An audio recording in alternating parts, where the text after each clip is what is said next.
Hai, Rizky di sini. Dan hari ini gue mau bikin opening ala si Mike, di mana gue nggak ngomong di depan kamera. BTW, kami lagi kedatangan PC dan monitor dari Gigabyte. Yap, ini adalah salah satu PC Sultan yang isinya Gigabyte semua, mulai dari motherboard, RAM, all-in-one cooling, sampai SSD-nya pun juga Gigabyte punya. Kecuali prosesor sih, soalnya prosesornya ini dari Intel. Gigabyte pinjemin kita PC dan monitor Sultan ini buat dipakai 2 minggu untuk jadi daily driver, dan ini adalah pengalaman kami selama 2 minggu memakai barang-barang dari mereka.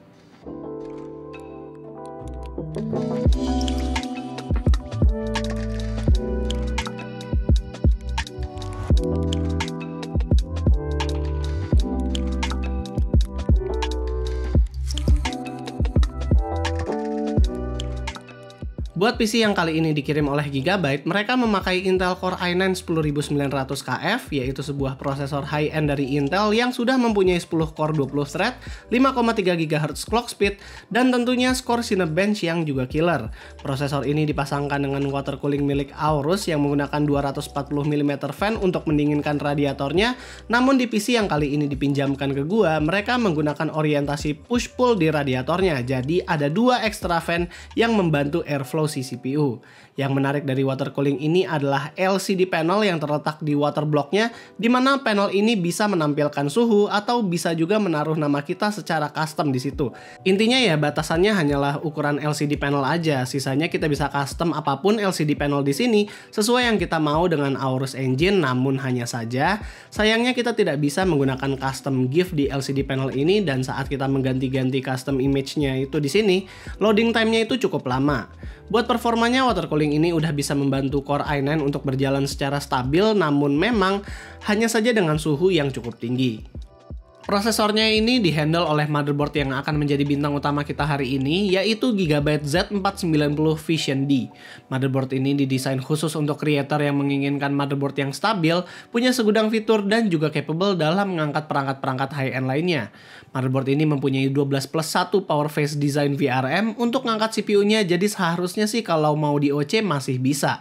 Walaupun gue sendiri masih agak takut untuk OC prosesornya karena suhu yang tadi sudah cukup tinggi.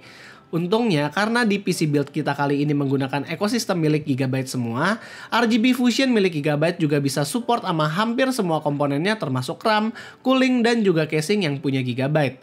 Motherboard ini juga punya fitur segudang, di mana di depan ada USB Type-C connector dan juga I/O port yang cukup lengkap, termasuk 2 Thunderbolt 3 port yang ada di belakang.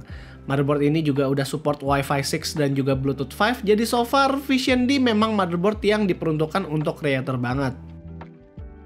RAM yang gue pakai di sini itu punya Aorus, kapasitasnya 16GB dan punya frekuensi sampai 3200 MHz, dimana saat PC ini datang itu gue langsung nyalain XMP-nya. Sebenarnya di antara 4 keping RAM ini, 2-nya itu adalah dummy model, dimana sepertinya di build PC ini sengaja dipakaikan sampai 4 agar lebih cantik estetikanya. Jujur agak sayang sih, PC yang udah sekencang ini dipasangkan hanya sama 16GB RAM, seharusnya minimal 32GB RAM yang ada di sini. Masuk ke VGA, di sini kita menggunakan RTX 2070 Super milik Gigabyte tentunya. Buat performa nggak usah ditanya lah ya. RTX 2070 Super ini bisa ngangkat beberapa game AAA dengan frame rate yang juga tinggi. Gue juga udah main beberapa game termasuk CSGO, Dota 2, dan tentunya Project Cars 2 yang memang FPS-nya udah di angka ratusan. Tapi di sini untuk menjadi sebuah VGA yang gue gunakan sehari-hari, gue bakal lebih menggunakan VGA ini untuk kebutuhan content creator. Di Adobe Premiere, preview footage tentu gak ada yang nge-lag, termasuk footage 4K MP4 dengan full preview quality yang biasanya suka nge-lag di beberapa graphic card yang sebelumnya. Kalau soal performa rendering, bahkan CPU ini bisa render video 1 menit di Adobe Premiere 2018 hanya dalam 17 detik. Kalau misal rendernya di Batu Kuda di Premiere 2020 sih harusnya bisa lebih cepat lagi. Selain Premiere, kita juga coba untuk render 3D Blender dan ternyata masih mendapat skor yang juga tinggi. Nggak surprise sih, karena memang CPU-nya ya sudah kenceng dari sananya. Yang menurut gue paling mantap adalah storage-nya. Di sini gue dipinjamkan SSD yang paling kencang yang pernah gue coba.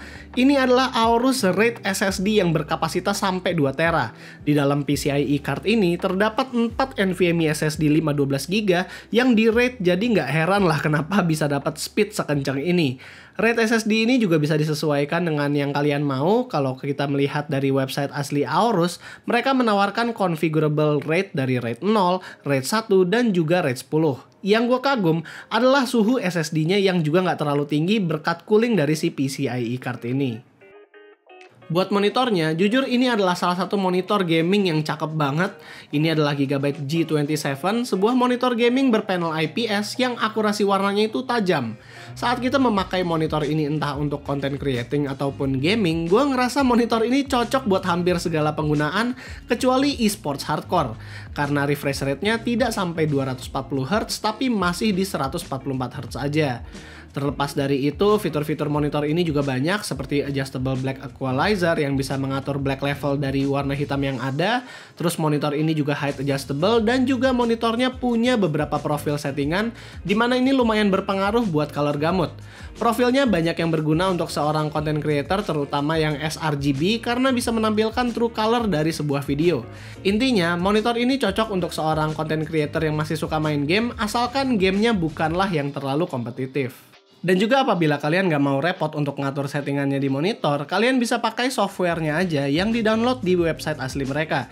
Gue cukup kagum sih dengan Gigabyte G27F ini karena nggak banyak monitor yang bisa punya OSD sendiri. Kesimpulan yang kali ini dipinjamkan adalah sebuah monster dengan powerhouse tinggi yang juga tentunya punya harga yang mahal. Yang kami suka saat memakai PC ini sebagai daily driver, itu tentunya power CPU, lalu speed SSD-nya yang kepake banget saat copy data, booting, dan lain-lain, dan juga estetik PC-nya itu masih bisa kelihatan elegan, walaupun punya RGB di bagian depan dan juga PSU cover. BTW, Gigabyte juga sedang mengadakan giveaway Aorus Watch dan Aorus Pillow di link yang akan kami taruh di bawah buat 4 orang yang beruntung. Jadi kalau kalian tertarik, tinggal klik aja link Glim yang ada di bawah. Buat kalian yang mau tanya-tanya tentang PC, jangan lupa untuk join Discord para perakit PC, dan apabila kalian suka dengan videonya, bisa kali kasih kita like, share, dan subscribe. Terakhir, gue Rizky, always stay safe.